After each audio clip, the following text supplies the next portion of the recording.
Welcome viewers to another edition of Brave Namibia, where we celebrate both ordinary and extraordinary Namibians. Penny Haifuku is not only passionate about agriculture, she is highly educated as well, and she is not done yet, having just been pre-approved for her PhD degree. Alvira Hutton caught up with her. So I'm Penny Haifuku. I work for Agra Provision. It's a training department of Agra. Okay.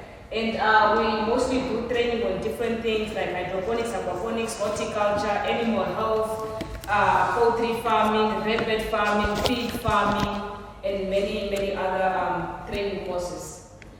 My qualification, I did do a Bachelor's of Agriculture at NAST, and a Bachelor's of Sustainable Agriculture, and then a Master's in Natural Resources, a Master's in Entrepreneurship, and now busy with a PhD in Integrated Natural Resources. But one thing is, most of the stuff, school don't teach you much.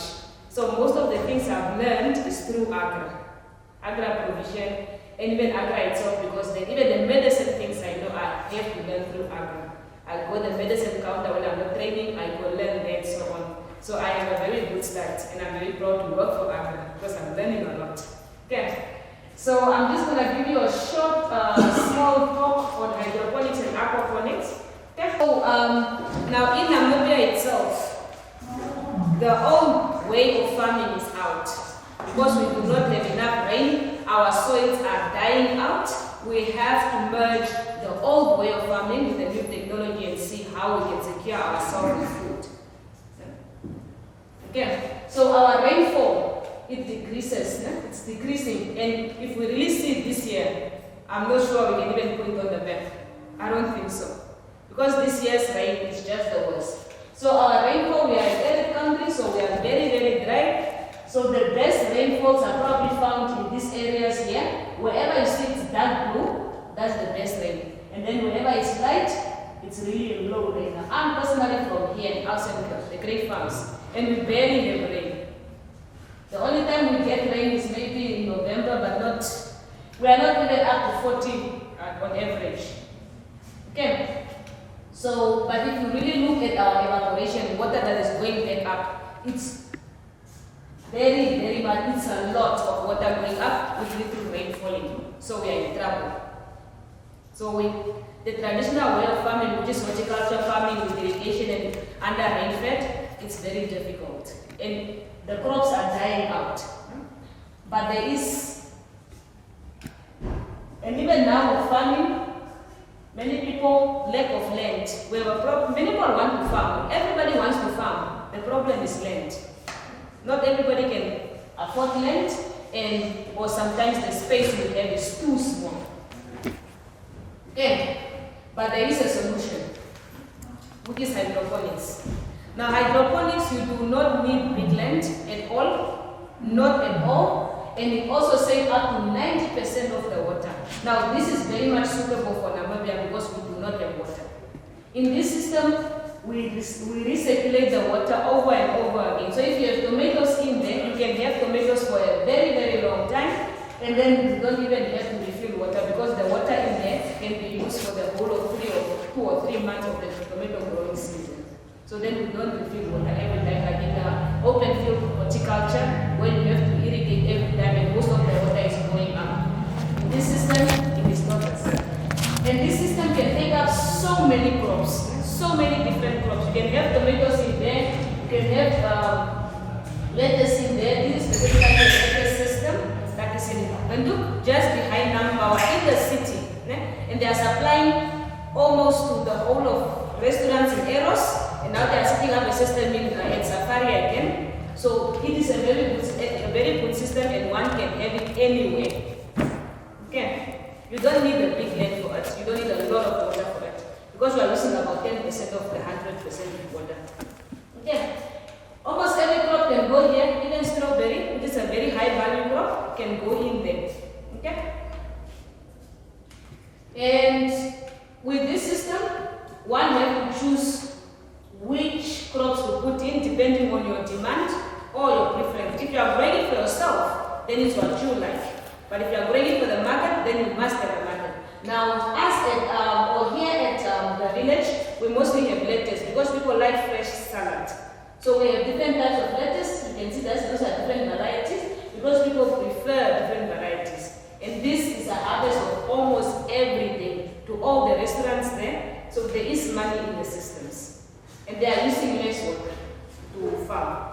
And you can put basically almost everything in this system. Okay. Now this system can either be vertical, and this specific system here, this one can take up to 500 plants on one system.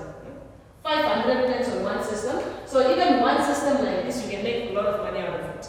And this is one of the biggest systems that is now taking over the world. I know in Egypt they have one, especially in the desert countries. This is how now they are trying to secure food security. Okay? So how the system works is there's water there, and then there's a pump there. It pumps water up, and then there's sprinklers up here that keeps the root wet. All we need to do is keep the roots wet. That's all. And not the whole root, just the tip of the root. Okay.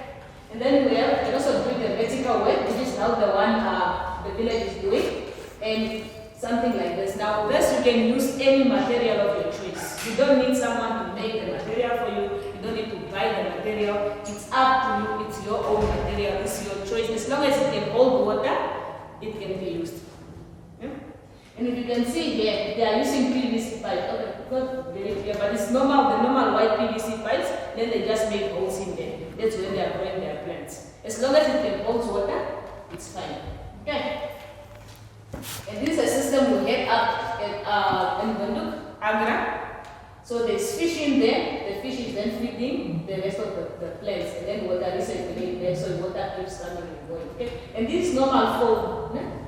And this is just something we build with something under, and then on top here the black plastic. It can hold water.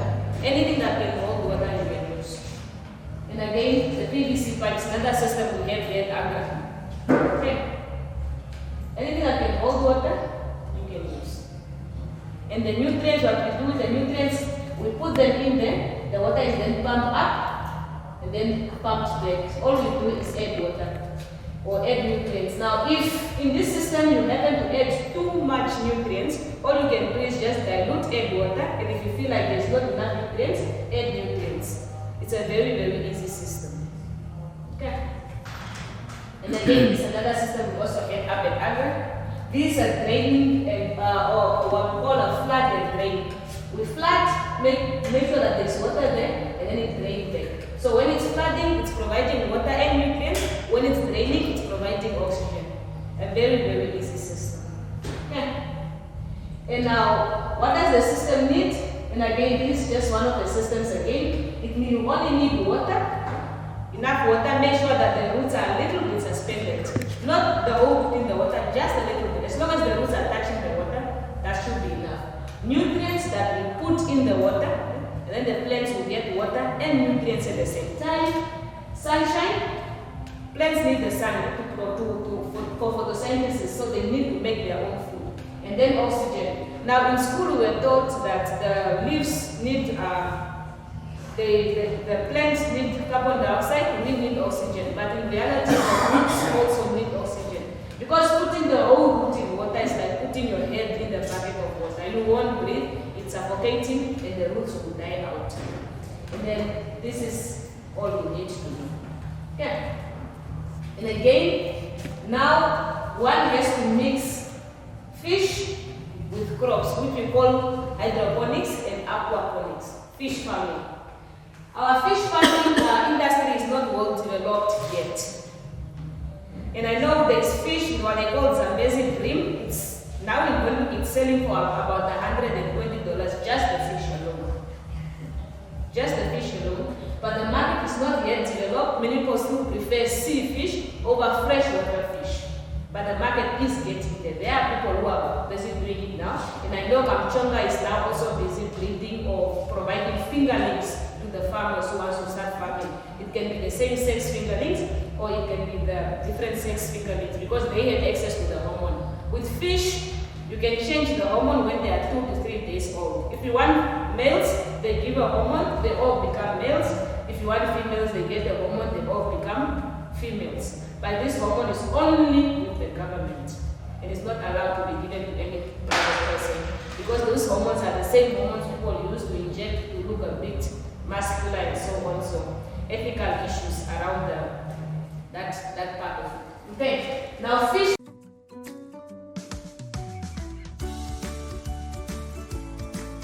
Take a load off and tune into another episode of Brave Namibia, when we take a look at both ordinary and extraordinary Namibians sharing their stories.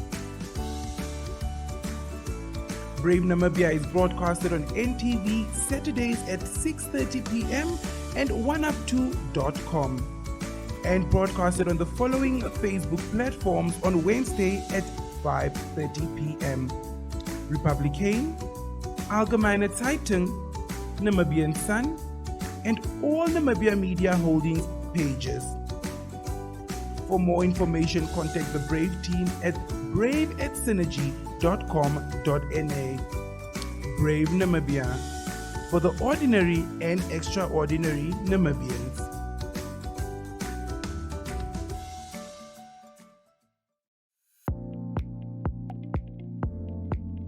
Newsprint Namibia is a web offset printing operation that specializes in the printing of newspapers and commercial inserts.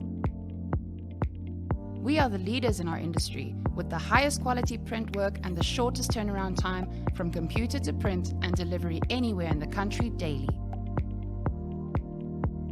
Newsprint was established mainly as a newspaper print company, but had to diversify its business to do commercial printing as required in the market. We print commercial inserts previously printed in South Africa in the shortest possible time. We, as an organization, also started printing workbooks for our education system and will also print textbooks for the Namibian market. For more information, please contact print@newsprint.com.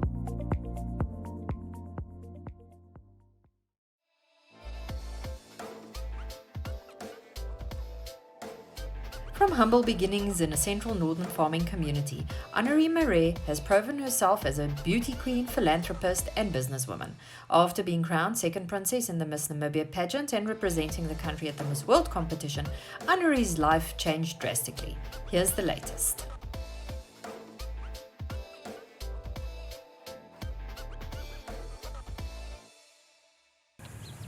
Hello Namibia, land of the brave.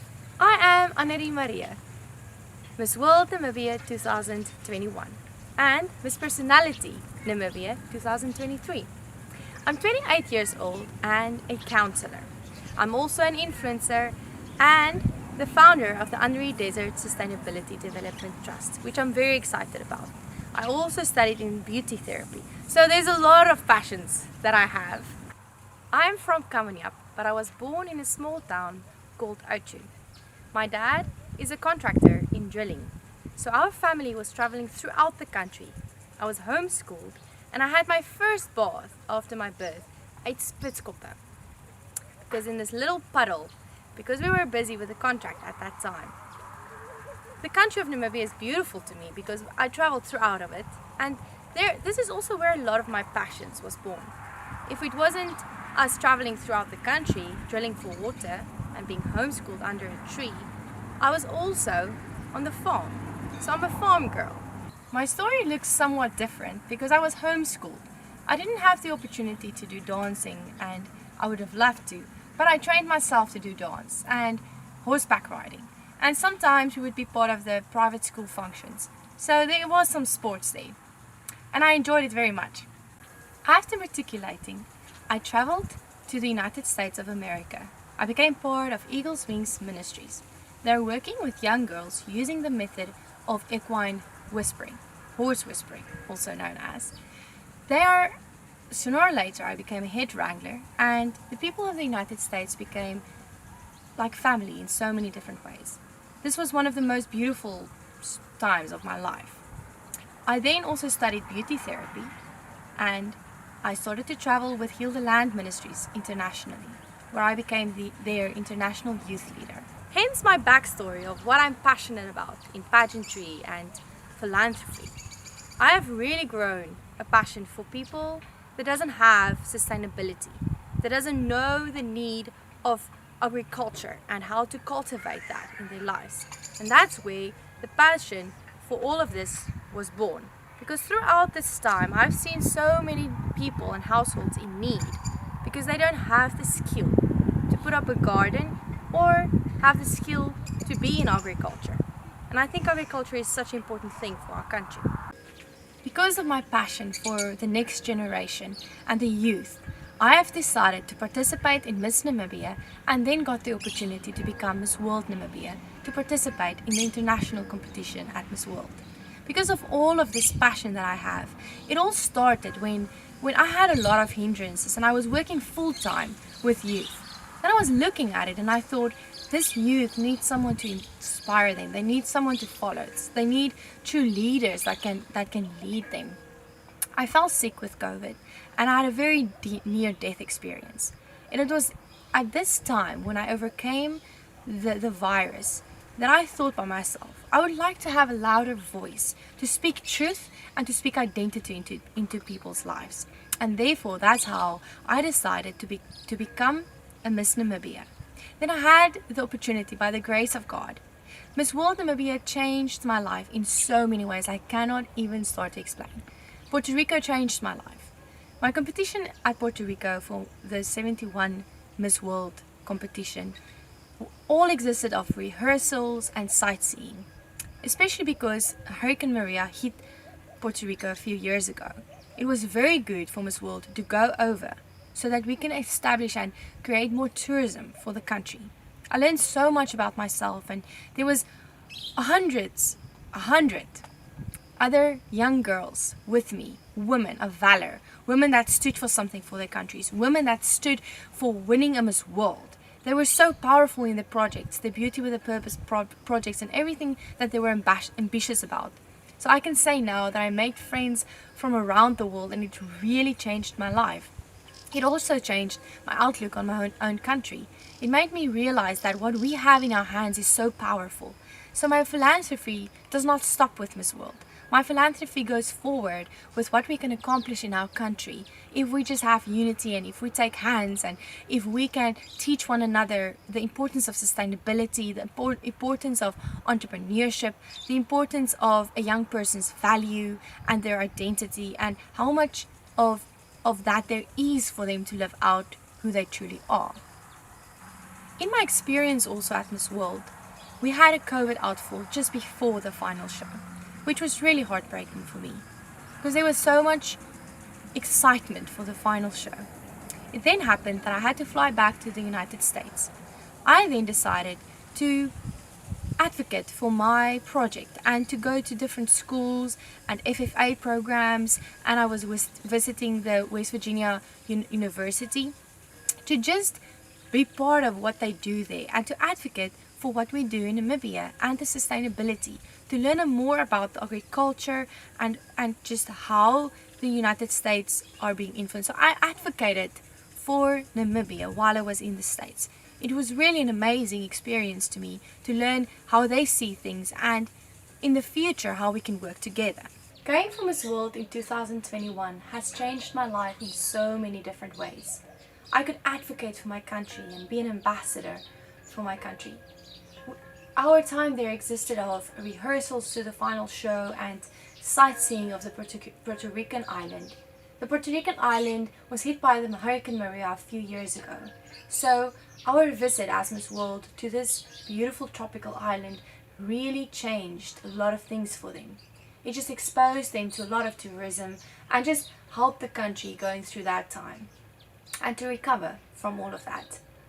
After the final show was postponed, we unfortunately was postponed by COVID. After that, I had to fly out to the United States. In the United States, I then decided to visit the FFA and to visit one of the largest agricultural universities in the United States. This university was the West Virginia University. And it was amazing because I could speak to professors of the sort, to so many students that is currently graduating in agriculture. And I could advocate there about how in Namibia we are in our education towards agriculture and just the needs that we have here. I could really advocate for that, and I enjoyed it so much just to learn more about the United States culture regarding agriculture and how we can implement that in our own country and also the other way around, and just how we can get involved in this philanthropy. I have once heard that if you have a lot to do, you have time for more. So I keep myself busy. I'm a very, very passionate person about life, and I have a lot of ambition. I really believe in having ambition and pursuing what you feel to do and what you dream to do. So I get time by just making time. I believe that when I prioritize things and I have a passion for something, that's when I make time for it. And especially because I have a passion for people, and that's why I put my time out there for people, to be an influencing voice to this generation. So that's how I established my time. In 2019, I was inspired by a dream to start my own custom-made perfume range, my own fragrance. I then established it in 2009 and launched my website in 2021. I then custom-made it and decided to call it Anne No. 7. And the company that I established then was Anne Fragrances. This contributes to the Sustainability Trust as well. The story of my life is not all glamorous, and it might look so glamorous at this stage of what I've achieved. But there is one thing I do know, and that it is that every morning we have to stand up and be brave, because Namibians have to be brave. We are a country so vast and beautiful and still developing in so many ways. There are so many entrepreneurial possibilities out there. And I want to encourage you guys to follow your heart, because in that lays the key.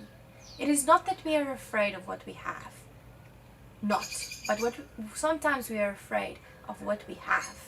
And I want to encourage you, use what you have, because that is enough. I want to inspire Namibians with my projects that we have enough in our hands. We have enough potential to develop our country to become an agricultural hub, because agriculture is one of the main sectors of our country that we need to develop. So I want to inspire not only young girls and young people, but also everyone that watched this video today, that it is important to take responsibility regarding this. And to the young girls that wants to go into pageantry and wants to pursue something in this direction, you have to know who you are, and you have to know that you are enough to be able to influence a generation. You have to know that what you bring is enough, and that you don't have to compromise anything of yourself to influence any of that, and that your beauty is enough. I believe that as a young person, when you look at yourself, you have to believe in yourself, because there's a lot in this world, and not everyone will believe in you. But if you believe in yourself, there is a point of reach that you can make. You can make waves. And I want to inspire you with it. I believe that as an influencer, one has such a big responsibility, because you're running in front and you're influencing a generation to be powerful and to have strength in what they believe in. So dear young one, I just want to tell you, the world is your oyster, and you can achieve anything. It all depends on the decision making that you will make and your perspective about life. If you feel stuck in a perspective, I think it's very important that you change your perspective, because life is ever evolving and you can achieve that. You can achieve what you want to achieve. It all depends on two things: your decision making and your perception about that certain thing. Sometimes our dream scares us, but it's in that we need to be brave.